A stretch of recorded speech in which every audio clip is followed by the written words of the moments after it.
favorite techniques is stamping. And I'd like to share with you today a project that I learned years and years ago. And I think it was probably my sister Heidi that first introduced me to these interesting little resin pieces that are called style stones. And I can't wait to share with you what you can create. So let me first of all bring up a photo. This is what happens when I'm the host and the demonstrator. Uh-oh, doesn't want to come up. Well, that's interesting. That's the first time that's happened. I can't access my my photo bin here. So what we get to do is I get to go right into my demo. I have no idea why that's not letting me access that. So what I'd hope to do is put up a photo of this project right here and have that photo up while I'm readjusting my camera. So what you get to do is watch me readjust my camera down to my tabletop here. So sorry about that. And yes, my necklace is also a style stone. Okay, so these are style stones, and I'm hoping that maybe when my next guest comes up I can do a refresh because I don't want to do it now and lose anyone. Okay, these are style stones. They're little resin pieces. You can see they come in all sorts of shapes. Most of them have holes drilled in them already, and so they also come embossed, pre-embossed. So you can see that this design is embossed in, and here's another one where it's embossed into this resin. They also come with different finishes. There is a natural and a coated. The coated is kind of this ivory color. And I wanted to let everyone know that you can Google style stones by ClearSnap, and you can buy them online. I'm not selling them in the Cool2Craft marketplace, but you can buy them online. I noticed there was a store called Art, the letter N, craftsupplies.com when I Googled. So what can you do with these? Well, here's what it's like before, and here's an example after. I have used alcohol ink, so this is what I want to show you today. Oh, you can buy them right on ClearSnap also, so great to know. So what I'm using, as I mentioned, are alcohol inks, and I like to put my alcohol ink into these little plastic cups.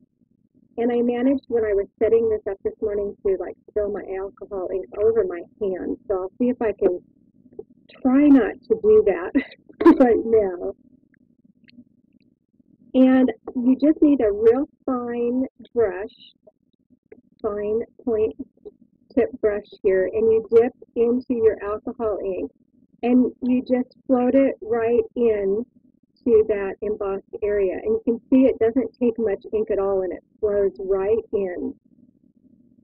And Joanne, just keep your alcohol available, and I also have the alcohol blending solution. If you find that you get alcohol on your hands, that's the first thing that I grab for.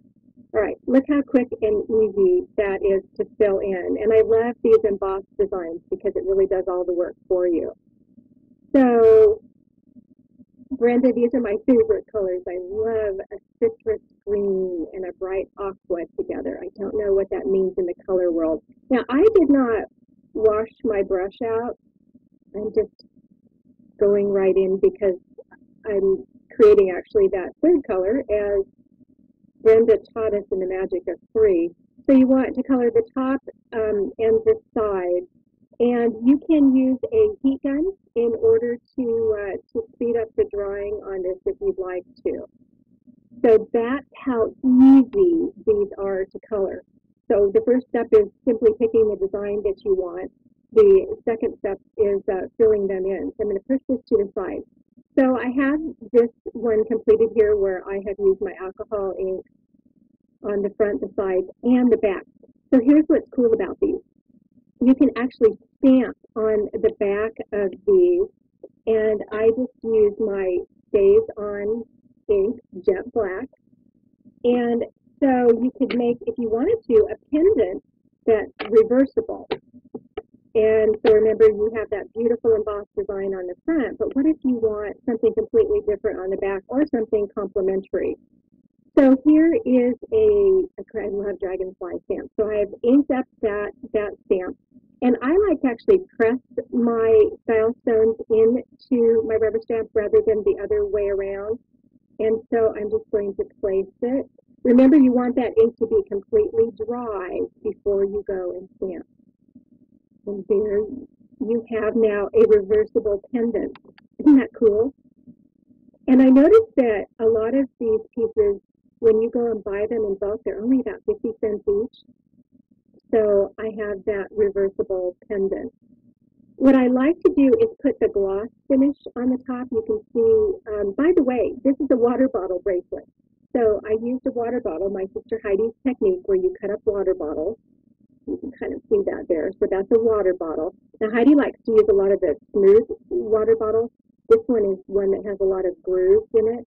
So what I did is I covered that water bottle with yarn. I put t-shirt fabric, wrapped t-shirt fabric around first, and then covered it with yarn and actually tied it off very nicely and clean and tied into the style stone that has those holes pre-drilled. Okay, so you can see this project is really easy, it's fast, and it's inexpensive. Okay, so what I use for my 3D on top is that 3D crystal lacquer, and I have my name on it because I use this at the studio. So I want everyone to know this is my bottle. So it's Sakura 3D crystal lacquer. And what you do is you just put a line of that 3D glaze around the outside. And of course it is clear. It has just a slight cloudiness to it. So hopefully you can all see what I'm doing. Then you fill in. And you fill in the entire piece. Now at this point, when you're putting this gloss on, of course that's filling in all of that embossed area. And but when it dries, it's a really cool effect. So that is it. That's how you create with the style stones by Clear Snap. So you need to let this set overnight to dry completely. I tend to stick my fingers in them, so put them someplace where they're not going to be disturbed. So what can you do? Yes, it does self-level. So what can you do if you want to use some of the other style stones and create something else? Well, what about a bracelet? So here you can see I used that same design, which was the dragonfly, same effect to the background, and then I stamped. But here's what's cool on these bracelets. You can also make them reversible. So I did a completely different color on the other side. Isn't that cool? Also remember to stamp the sides. And if you are creating a double-sided bracelet, obviously because you're using beads that you can see from either side, you need to make sure that those beads coordinate with whatever colors that you're using on each side.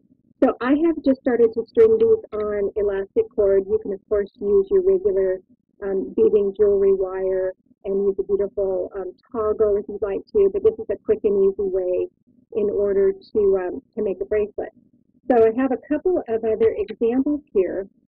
I do teach this class at the studio, and it will be a class that I have available at Craft Tech U also. These are created with the Ancient Page inks. Now, the Ancient Page inks are the waterproof dye ink pads, and that's how I learned this technique. There we go. So that's when I was taught this initially.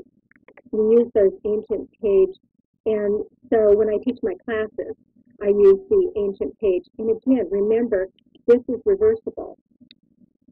So I did similar colors on the other side, but I used different stamps, and I'll let this get back into focus. Isn't that great? So here's a bracelet I did not make. Either Heidi or my sister Candace made this with a Paris theme. And you can see that they chose not to put anything on the back. I love to put a different design on the back because I like to get